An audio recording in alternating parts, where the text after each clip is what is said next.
Tayo mga pre, ready na ba kayo? Pakilala ka muna. Ay, Jorgo. 15 years old.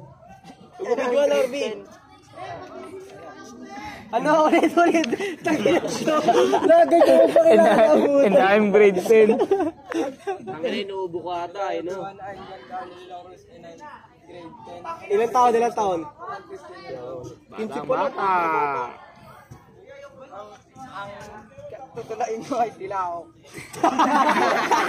Gusto, umaya na. Putang ina, manok ah.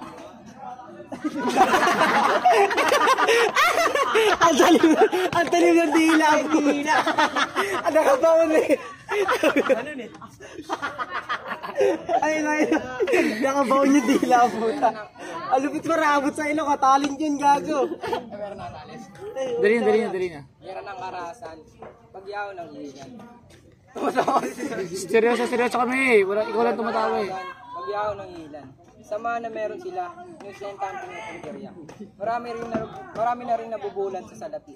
Masyado na ng sakit sa kapangyarihan, pati na mga mamayan, ginagawa ng paraan para kumita sila ng baril. Ulit ka, pre! Gigin na itong mga to, puta!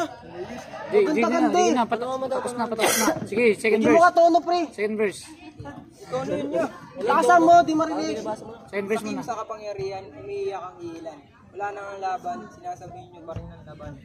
Gusto nga tabihan pre. Tumik lang ako naglalakad, bukid ang kapaligiran. Dami kasing magsasaka, kung magtanim ang droga, ilalagay sa tagiliran. Kaya kailangan mag-ingat, nagmasid dahil hindi lahat ng pangalaga sa bayan ay dapat pagkatiwalaan. Narinig mo na ba yung putok ng baril sa kaunaran? Putok na Mga nga. mahulugan. Sige, tuloy. Huwag ka imingay, pre! Wala na naman tayo na isang pag-asa ng bayan. Ha? Bayan na Hindi yan. pwede. Sige, Hindi pa. magaling. O, sasayaw.